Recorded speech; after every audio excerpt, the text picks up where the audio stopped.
Hello and welcome to Marketing Solutions for Local Law Firms, the podcast that provides you with all the latest digital marketing tools, tips, and strategies you will need to implement in order to stay ahead of your competition. If you are looking to substantially increase your caseload in the next 6 months, this is the podcast for you. And now, here's the host of our show, the local business guy himself, Frank Deming. Hello, everyone. This is Frank Deming, the local business guy. Welcome to another episode of Marketing Solutions for Local Law Firms. Happy Wednesday. Happy Hump Day, everyone. I hope you guys are having a rockin' week thus far. Today, I have the privilege of interviewing another attorney because today is Meet the Attorney.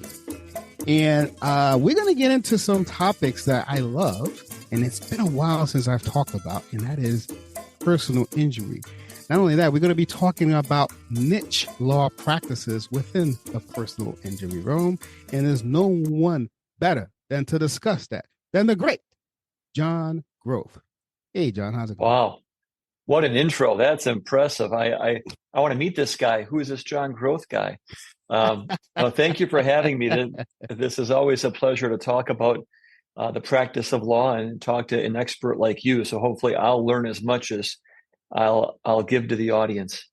Hey, it's always a privilege to me when I get to speak to people like you who've been in law for 24 years, you said, right? Correct. And I'm assuming always within the realm of personal injury, or did you dabble with other stuff? Boy, pretty close. The first couple of years of my law practice, I worked for a general practice firm. So I did wills and corporate structures and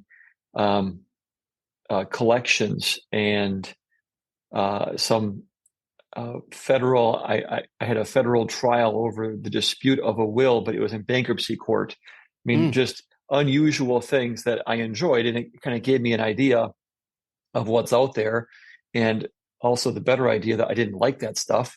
So I realized when I was in court, I enjoyed the trial aspect of it, and I enjoyed the personal injury aspect of it. And that's when I was able to kind of, like I said, niche down into personal injury, plaintiff's practice. Okay. So yeah, we're going to be talking about niche law practice. Now, let me ask you this question. So, personal injury, to me, of all the practices, I deal with a lot of different attorneys with different things. But to me, personal injury has always been very intriguing because it's almost as if you guys have to be maybe not experts in a lot of different things, but you have to have a deep knowledge of certain things. Like, for instance, like for medical malpractice, I was seeing this article on this brain injury thing, and how you have to manage the wave brains of how maybe this car accident caused this brainwave to act differently and all that. So that to me is intriguing. Like how deep do you get into cases when stuff like that happens? Boy, when you are getting ready for like a major hearing, a deposition or a trial, certainly, you eat, breathe, live that particular case. And, there have been times when I was trying to think of one.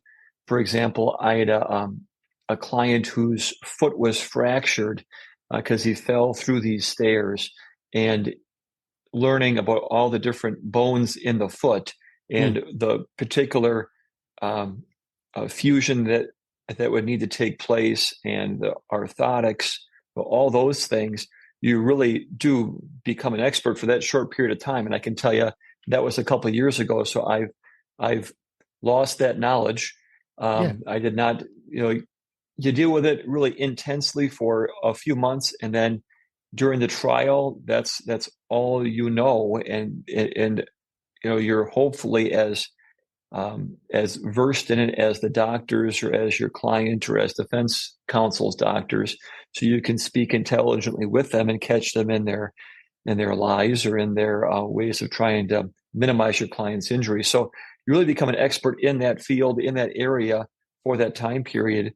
And then as time goes on, if you handle multiple cases that are similar injuries, then I think your brain just works differently and you maintain that knowledge. But for me, it's part of the fun, right? I mean, because you get to learn about a lot of different things a lot of the time. Yeah. Now, personal injury, I mean, is a broad term. I mean, there's, there's medical malpractice, there's car accident, motorcycle accidents. Like, what's your favorite of all of those to work What's with? my favorite? Boy, that's a great question. What's my favorite? So I can tell you my non-favorites. My Okay. non-favorites All right, let's in start with that. Wisconsin are medical malpractice because, I don't know if it's 90% of the time plaintiffs are losing, and they're extremely expensive cases to prosecute. And the law is set up in a way that it sets the victims up to fail. So that's not my favorite because of the way that the system is set up. 90% of the time, you said? That caught me. 90% of the time. And there are so few cases that are actually even filed in Wisconsin that it's really rare. I mean, this is a couple of years ago. I'm trying to think what the actual numbers were, but our firm filed like 5% of all the cases that were filed that year. And I think we filed 2. It was just like some crazy number that, it sounds impressive, but it actually wasn't because there were so few cases filed that year. So that's one that we don't handle many at all. And I can't think of any right now that we're actively pursuing. Workers' comp is the second thing that's not my favorite because workers' comp in Wisconsin is such that it takes a very long time to really handle the case and get compensation for your clients. You have to have a different really setup in your firm, or really a different mechanism for handling cases for these clients. And that's not what our practice is. So then you go to third-party cases, which are car crashes and things like that. So in that realm, probably my favorite kind of cases, I really do premises liability cases where somebody fell through the stairs, or you have those kind of facts where stairs collapsed, a porch collapsed, things like that. I've had some crazy stories about dealing with really bad landlords in the in Wisconsin, but in Milwaukee and Madison, La Crosse, different areas where there were really horrific landlords who did terrible things and left their properties in such bad condition that it felt good to handle those cases for those clients, because I think I not only helped my client, but I helped all the other tenants and hopefully more people throughout the area because of what we did and what we showed to the community. We had a lot of different news articles written about some of our clients who were, I'll say, almost really abused by landlords. We had a client who they had to use the pliers to turn the hot water on in their shower because there was a hole, and there wasn't a nozzle. There wasn't any kind of handle. It was like a screw, and they had to take their pliers, put it in the wall, turn the screw to turn the hot water on. And you can imagine there's a hole in the wall. So there's water as you're taking a shower that's going in the hole in the wall, and then creating mold and all kinds of other issues for not only them, but all the other tenants. So I think those are, I guess today, those are probably my favorite cases. Tomorrow, I'll probably have a different answer, but today, those are my favorite. We'll be back after a quick break. Hey guys, I hope you guys are enjoying today's content. While I have you on here, I want to introduce you to a promo that we have going on for the spring of 2024 for all legal practices throughout the U.S. I have an outstanding offer that we've never been able to offer before, but we want to do it because you have been an avid listener. We're only promoting this to people who listen to the show. So if you're an attorney and you are an avid listener to the show and you're thinking about possibly opening your own practice, you want to pay attention to this announcement.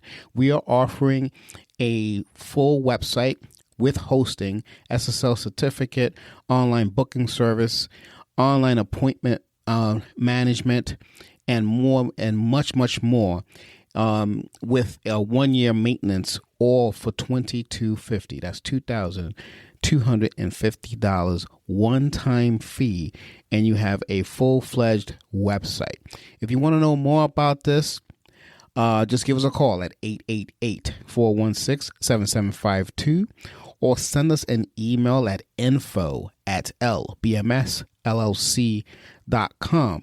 Just make sure that you mentioned that you heard it on the show, and we'll definitely get you that discount. So with that, I'm going to bring you back to the content. Interesting. Wow, I didn't even think that was possible to live under those conditions. Oh my gosh, I could show you some pictures that would just horrify you. Yeah. Yeah. I'm going to ask you another question about, I mean, I know these are small cases, but what about the dog bite cases? Like, is any validity to that? Because it's like, how hurt can you get from a dog bite? You know what I'm saying? Oh, come on. How hurt can you get from a dog bite? I should show you some pictures of how hurt you can get from a dog bite. I guess that, so we can talk about the business of law to some extent. So, when you look at car crashes in Wisconsin, the law is set up really to help insurance companies and not the injured victims, because you can be fully insured in Wisconsin and only have $25,000 of coverage. So if you're an injured party and somebody who has full coverage injures you and you don't have insurance, or you don't drive, so you don't have to have insurance anyway, and the other party breaks your leg, the most you can ever get is $25,000 from the insurance company. You could go after them individually, but they probably don't have anything. So that's not helpful. I mean, that's bad for the victim. It's not going to help, health insurance get their money back, or, have the victim get the proper care possibly, so there's a small chance that person, the victim, will be made whole, if you want to use those legal kind of terms. It's different when you're dealing with, like I said before, the premises liability cases, because those are more commercial lines. Commercial lines usually have more coverage. So you can do better by your client because you can get them more compensation for their injuries usually. Same thing applies for dog bites. Dog bites, if you're dealing with a commercial line or with just a homeowner's policy, usually has that much more in insurance. You can have 100,000, 300,000, $500,000, or an umbrella policy. So the likelihood of getting more compensation for your client is there in a dog bite case. And I can tell you now, right now, I'm just trying to think of an example. I have a case with a young person who was bit in the face by a dog.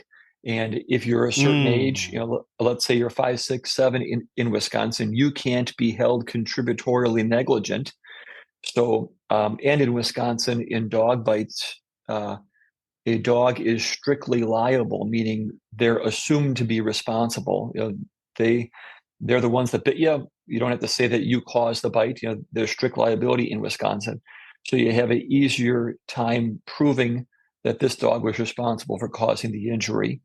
And then it's a matter of what's that facial scar worth? If it's a young person, you have to wait for a time to see how the different seasons will affect, the lack of sun in the winter or lots of sun in the summer. How is that going to affect, the person's scar, and whether it's a long-term scar or a short-term scar. And if you get the right vitamins and the right diet and whatever kind of treatment, maybe it'll go away to some extent. But long story short, if you look at that and look at future care or future surgery, that can be a big difference. That could be a surgery that you may have to have multiple surgeries. So then you're looking at not only your past pain and suffering for the active suffering of going through this dog bite to your face, but then the scar forever potentially, and then surgeries to minimize the scar. That could be a lot of medical care and a lot of pain, suffering, and disfigurement. So you could be talking about hundreds of thousands of dollars in compensation for that victim.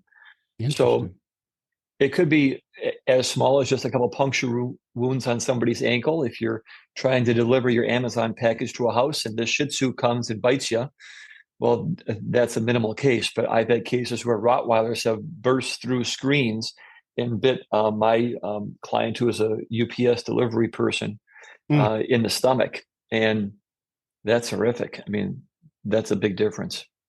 It's funny story. I have a buddy of mine. This is back when I was living in New York. Um, and he was having a party, and his dog was a little wild cat. It was like a pit bull, but it wasn't a big pit bull. It was a small pit bull, and the dog got away. I think someone wanted to, let him loose for a little bit because he was tied up because there was a lot of people, and the dog bit me on one of my thighs. Not my thigh, my calf. And I mean, it hurt. I went to the doctor, I got treatment, I went to the hospital and everything. Did I get any? I can't. Yeah, I did get some stitches. I still have the scar there. Hmm. I remember this was back when I was. I mean, I was what? I was probably my late teens, early 20s. And someone was like, "You should sue." And I'm like, no, he's my friend. I mean, it's the dog got away, got bit, no big deal. I mean, it was like the insurance covered everything. I mean, my out of pocket cost was probably like $50 if you think about it. So it was like, why am I sue for what? You know what I mean? For $50? So but someone was telling me that you should. The insurance, because you're gonna have a scar for life. And the scar is there for life. Is it a big deal? I don't know. That's why I was minimizing the dog bite stuff. But I didn't think about the face. The face is that's different. Well, and that's, I mean, you look at the kind of the calculus of injuries, an ankle bite to a male is worth less than a bite to I'll say a woman's left hand. A woman's left hand is worth more than a woman's right hand, Really? because a woman's left hand has a wedding ring usually, so it's more visible. So you're showing off your wedding ring or you're showing off your jewelry on your left hand more than your right hand. So the value of that injury is more because it's more visible. A woman's face is worth more than a man's face, in the calculus of injury. So all those arguments, you kind of look at um, what might a jury award for different injuries, and if you're Wow. if you're a model, well, Yeah. you could be a hand model, you just never know, Right. or a foot model, or a real model, body model, face model, whatever else it is. So yeah, interesting stuff.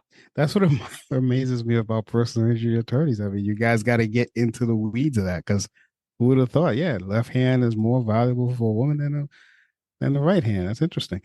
Yeah. So let's talk about niche law practices. Yeah.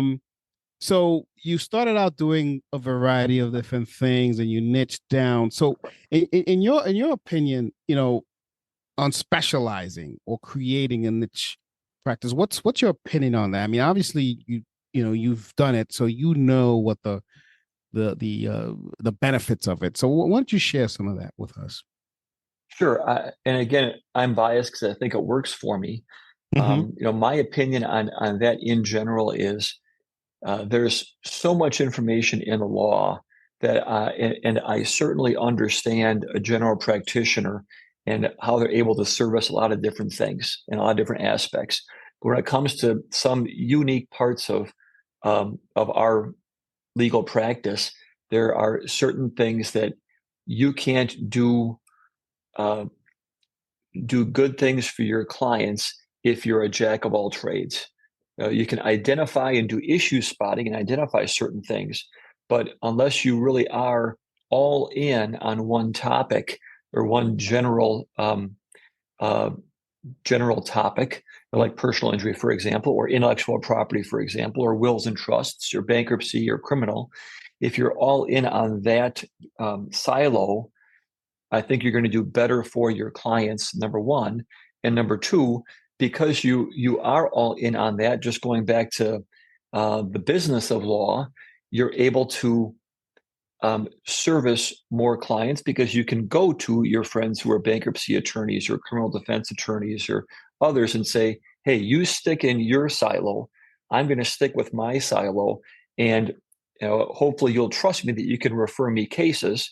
And I think that will help build your practice over years because I have no interest in ever doing a divorce. Never was interested in ever doing filing any kind of divorce documents or appearing for a divorce, whatever. So I have my friends who I know are very good divorce attorneys, and whenever any clients come and ask me, I refer them to those attorneys. So it's something that then I assume, and I think I have people that have trusted me over the years, that those attorneys refer me their personal injury practice cases because they know that that's something that's all I deal with. So I think number one, you're going to do good things for your clients if you're niching into a certain practice area. And I think it's good business wise because you're able to get referrals from other practice areas. I love it. I totally agree. I mean, I'm the same way in my business model as well. Now, you talked about one way that you are getting business is through referrals, which is a strong, and it's probably what, like 70-80% of your cases, or? It's not that much just because we do a lot of different advertising. Okay. And so it certainly is. And I actually would have known this last week if you would have asked me, but now I forgot what the numbers were because we just did a dive into our last year's numbers. So it's a good percentage, but it is not as big as 70%. Okay. Okay. Yeah, because I mean, you make friends with other attorneys or whatever with different practices, and I could see because there's the what's that called, the good old boys network with the attorneys sometimes, and we pass business around, and that I love it. Okay, so now, all right, you talked about niching down, and I get it. I do understand the concept, but how would you advise a young attorney who's listening to this right now, who's struggling? What would you advise him or her how to select a niche? Boy, how to select a niche. I think one of the things that I did, and I'm trying to think of how to say this in a different way. So every courthouse is public. Okay. Mm-hmm. So you can go and you can watch any kind of hearing you want. Take the time to research and take the time just simply to go to court and watch a criminal trial, see what happens, go to a civil trial, go to traffic court, do those kind of things. As a young attorney, I assume you're not very busy. And if you're trying to figure out what you want to do, you have the luxury of time, or you have the luxury of fewer family commitments or other kind of commitments. So you can do that work after 5 o'clock, and maybe you spend from noon until 5 going to court and looking at different things, and get a sense of what all the different types of law are. By going to probate court, to talking to the clerks, talking to judges, even everybody loves to give advice. Judges love it, clerks love it, other attorneys love it. Look and see who's in the courthouse, who's doing these different practice areas, and then reach out and say, hey, can I buy you a coffee? That's one thing about members of the bar. I think in Wisconsin, certainly, and maybe I assume it's in other states also, that we're very collegial. That I know I had a law clerk. I had a law student who reached out to me probably just a few weeks ago. I know we were emailing last week, and he just wanted to get a sense of what my practice was like, because he just wanted to know. And I think that's a fantastic thing to do. And I will happily take this person out to coffee, take him out to lunch, whatever. It's an hour. It's hopefully going to benefit not only him, but me, and hopefully the profession one day, and help people understand or help law students understand what they're getting into when they do start practicing law. Give them some ideas, because I know I had that luxury. I I called a bunch of different lawyers who were not only CEOs of big law firms, but also solo practitioners and others. And the way that I did it back in law school was I looked up, I don't know how I did it, but I looked up lawyers who had graduated from my undergraduate school. And I sent them an email. I think actually I sent them letters, now that I think of it, because this was 25 plus years ago. So I don't think I sent an email. I probably sent a letter saying, hey, I know you're also, you're a fighting Phoenix also. I'm going to law school. Do you have time to talk with me about your practice? And so I can I can get some help in understanding what I want to do when I become a lawyer. Mm-hmm. And I went to lunch with a number of different lawyers, and it was very helpful. So I think that's something that would be probably my number one piece of advice with young lawyers is ask others, go to court. If you don't know of anybody, go to court and then see those lawyers who are there practicing, fighting in the trenches, and ask them if they have time to sit down and talk about their practice area. Mm-hmm. Yeah, and then you got to get a sense, and also you also have to get a sense of what kind of a person you are, I assume, because like for instance, I know of a couple of IP lawyers that don't do any kind of litigation. It's just basically they set your intellectual property and that's it, but they won't fight against, if someone's trying to steal your intellectual property. Sure. They'll probably farm that out to someone else. And then there's some people who love the litigation piece of fighting that. So yeah, also, it depends on your personality, I'm assuming, correct? No, and that's a great point.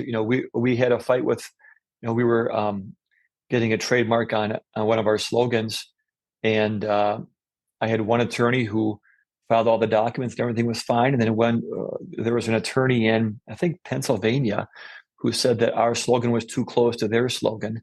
Mm-hmm. And then the attorney I was dealing with said, it's not me, let's get you over to this person. And then that intellectual property litigator did that exact thing, where they were the ones that went to court.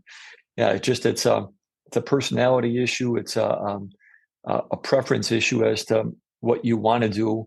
And I guess that's the fun of being a lawyer, is you can have an interest in a lot of different things, and you can really find your specialty, find what you like to do, and hopefully it'll be something that you love to do. Yeah. Now, I mean, obviously you love personal injury. We talked about car accidents and all that. Those are good cases. I read sometime in November of 2023 that there was the improvement of the self-driving vehicles was going to put a huge dent into the personal injury law practice area. Have you heard anything about that? And what's your thought on that? I think about that all the time. It's my future. Of course I'm thinking about that. Yeah. My goodness. Can you imagine? Yeah. So yes. And I have a GM vehicle that mm-hmm. has Super Cruise. Mm-hmm. And Super Cruise is something you have to sign up for. And as long as my understanding is, as long as you pay your yearly subscription, you can use Super Cruise. And that's the one where you see, like during football games, you see the guys do the, that kind of thing, mm-hmm. because their hands are free and the car is driving itself. I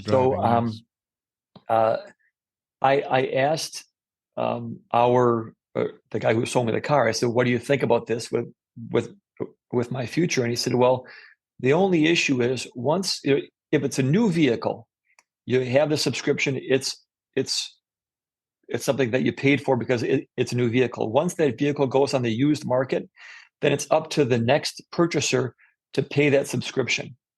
And they may not. And they don't know the percentage of people who are buying that subscription. So yes, it's going to be an issue, but until it's mandated and it's something that you have a high percentage of people who are buying the subscription for self-driving vehicles, I don't think it's going to be that big of a concern, because there are going to be the used vehicle market out there. people who are cheaping out and they don't pay for that, and they're just driving what looks like a self-driving vehicle, but it may not have all the bells and whistles of self-driving. So I guess I understand the concern. I am concerned about it, and obviously because I'm talking to people about this, pretty frequently. But I think it's not something that's going to happen as fast as we would think it is happening, because of that, the personal pocketbook issue and the used vehicle market. And I think you're going to see correlations with recessions, depressions, inflation, and whether there's more car crashes based on use or non-use of self-driving aspects of vehicles, because people just turn it off, or they forget to buy it, or their credit card bounces, or a check bounces, or credit card has a limit issue because you can't afford this $500 a year payment. Yeah. Now, is also the factor of people like myself who gets freaked out by the thought of being in the New Jersey Turnpike and having this car drive me.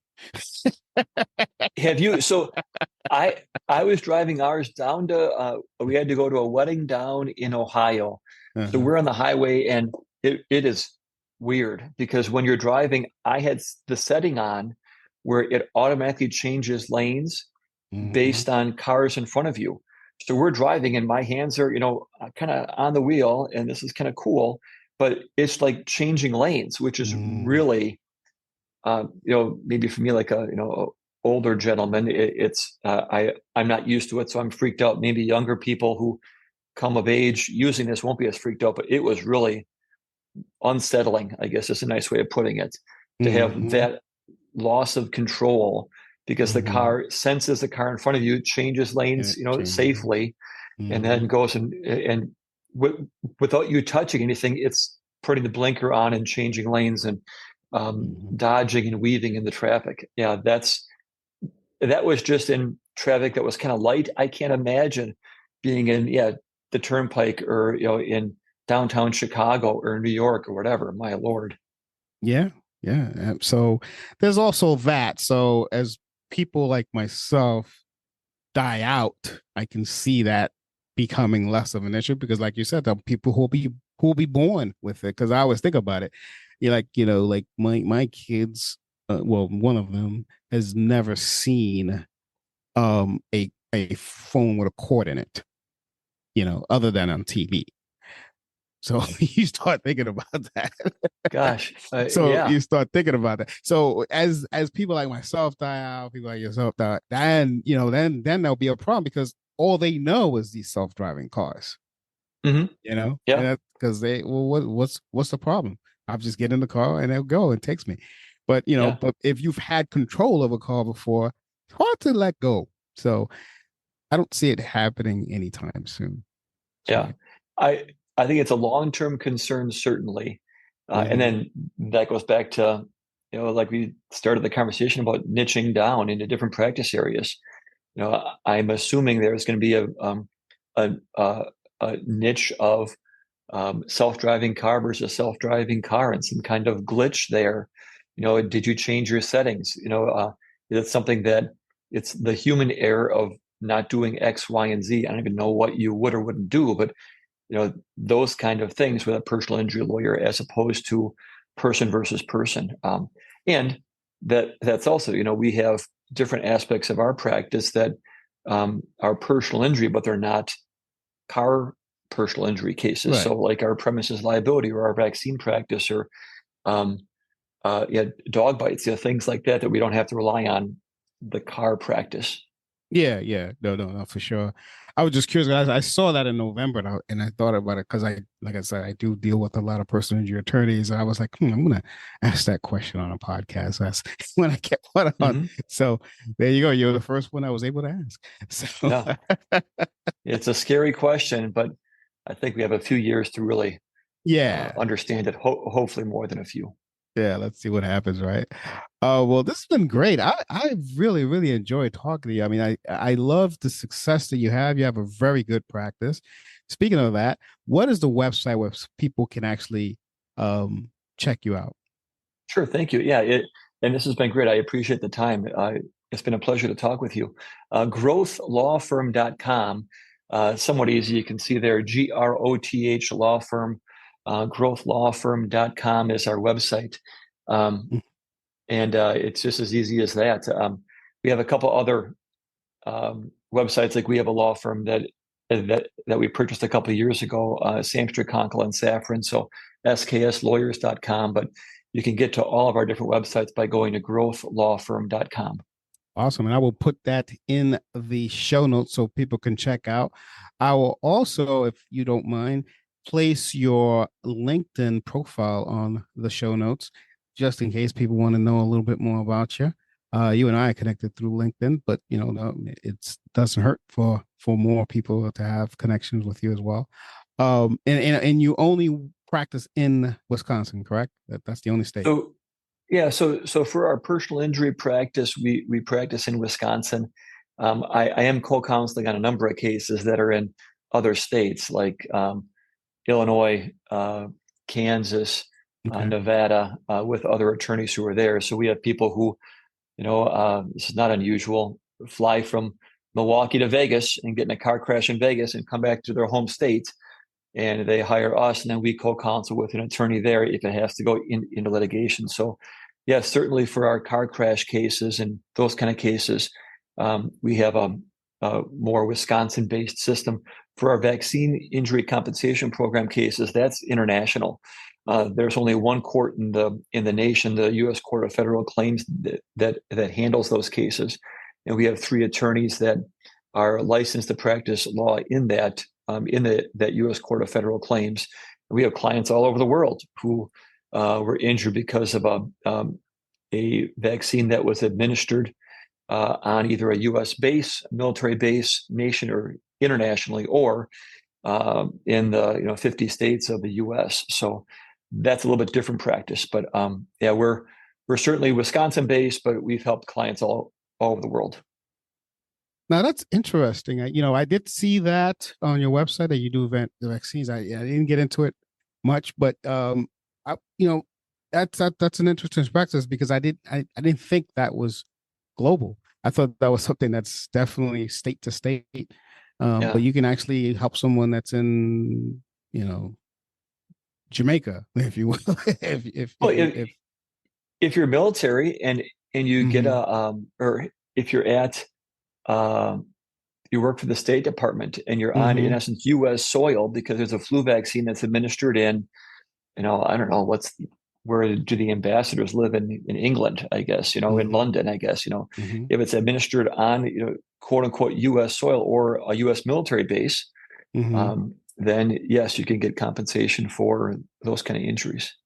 Interesting. So it has to be within that. It can't be like if you went to a CVS in London or something and get it. It has to be in your military base or in the what's that called, the embassy.